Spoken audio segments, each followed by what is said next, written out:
Chers collègues, ce soir, ça me fait un grand plaisir de livrer cette capsule éducative sur comment structurer ou organiser son discours.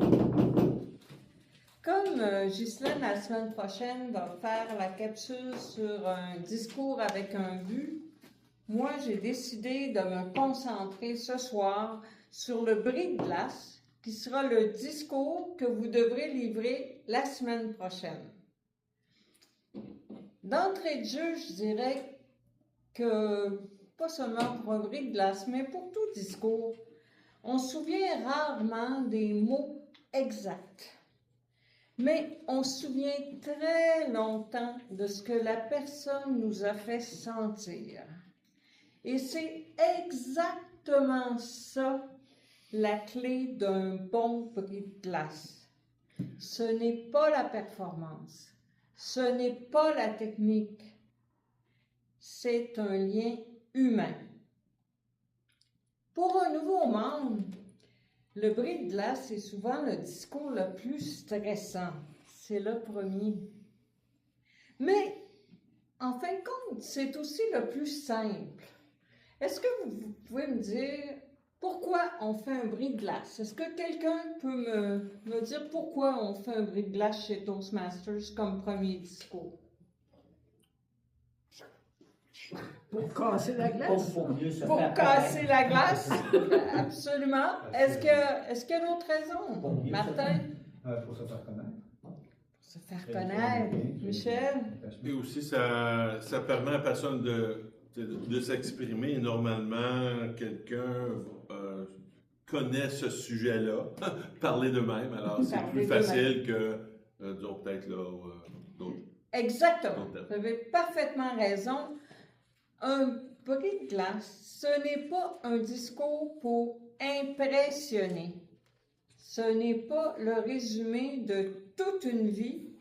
C'est une première rencontre avec le groupe. Le bris de glace ne sert pas à montrer ce qu'on sait faire. Il n'a pas à enseigner quelque chose au public. Il a seulement pour but de vous faire connaître qui vous êtes. Une question très importante que vous devez vous poser au départ, avant même de penser à la structure et aux mots, quel sujet vais-je choisir?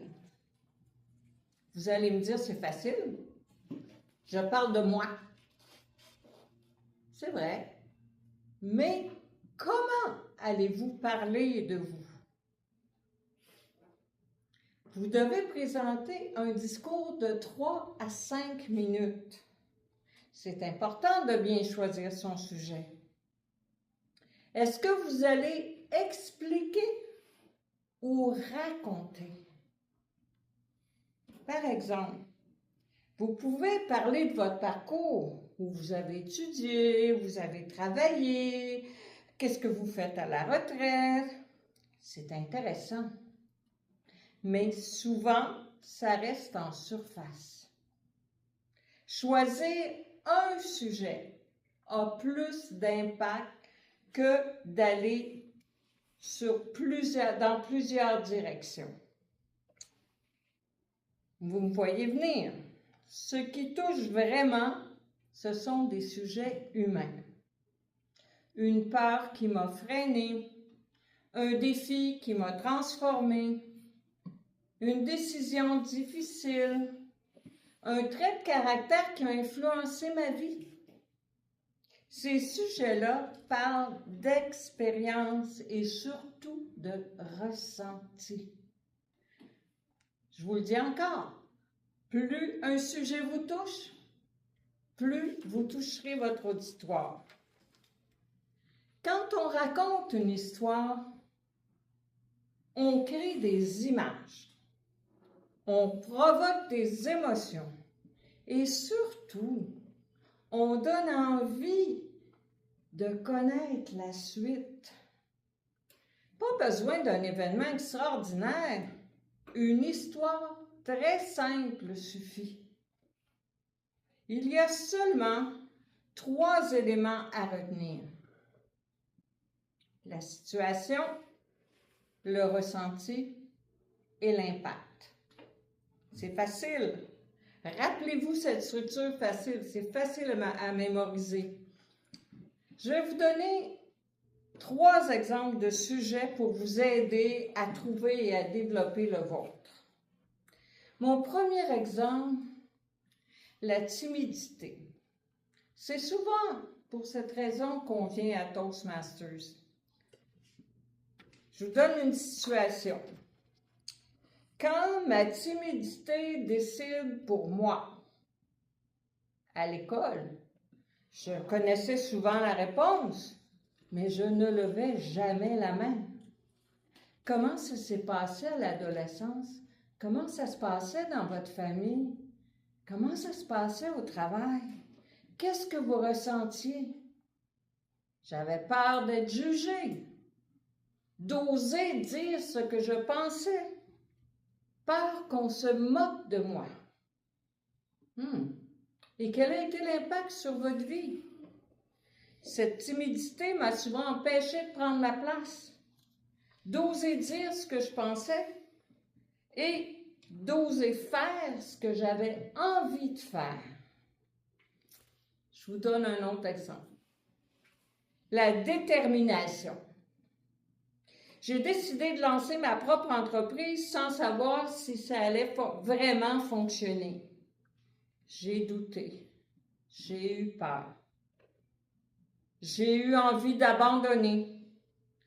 J'ai gagné plus de confiance en moi et j'ai changé la suite de mon parcours.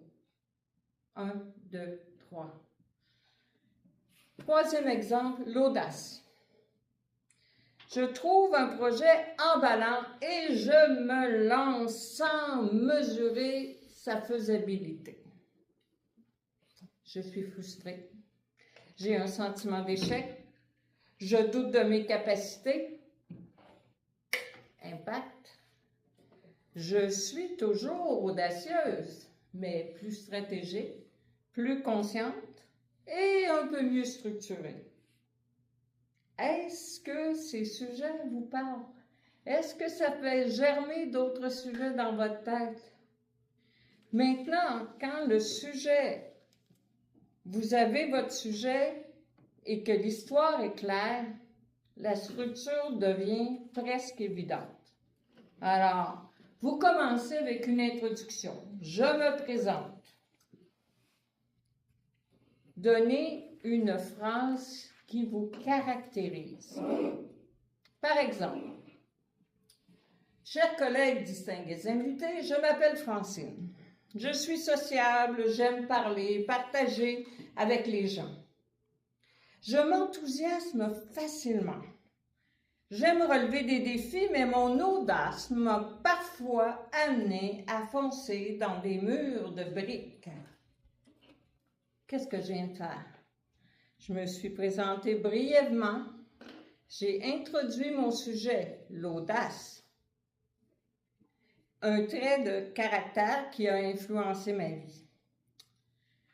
Le vôtre pourrait être un trait de caractère, une peur qui vous a freiné, un défi qui vous a transformé ou une décision difficile. Pour le corps de votre discours, vous racontez votre histoire. Situation, ressenti, impact. En conclusion, où j'en suis aujourd'hui? Qu'est-ce que j'ai compris? Mon exemple à moi d'audace.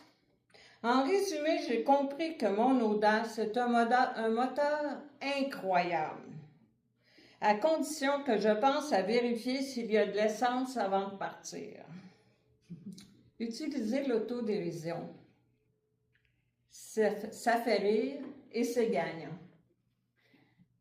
Pourquoi je me suis inscrite à Toastmasters? Qu'est-ce que je veux développer?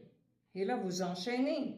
C'est exactement dans cet esprit que je me suis inscrite à Toastmasters. Pourquoi?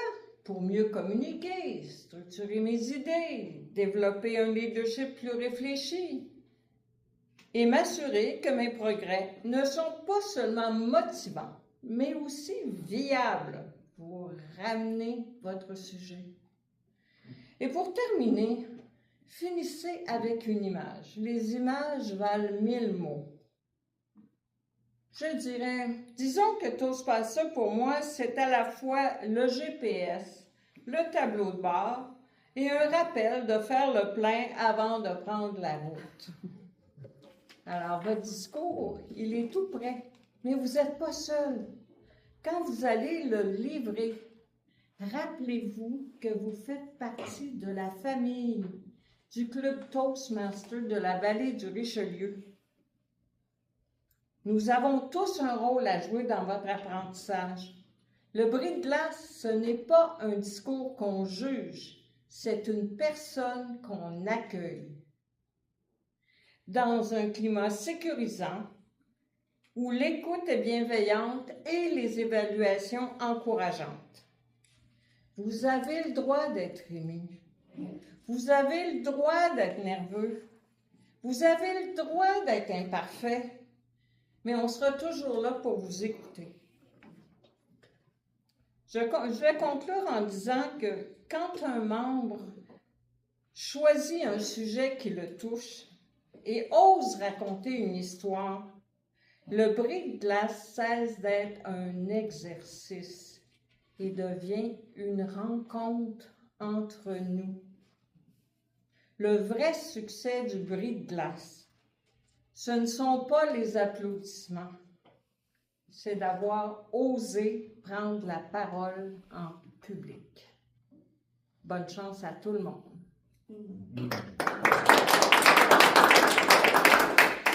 J'ai préparé une fiche technique pour vous aider à préparer votre discours. Merci, Mme Fasson.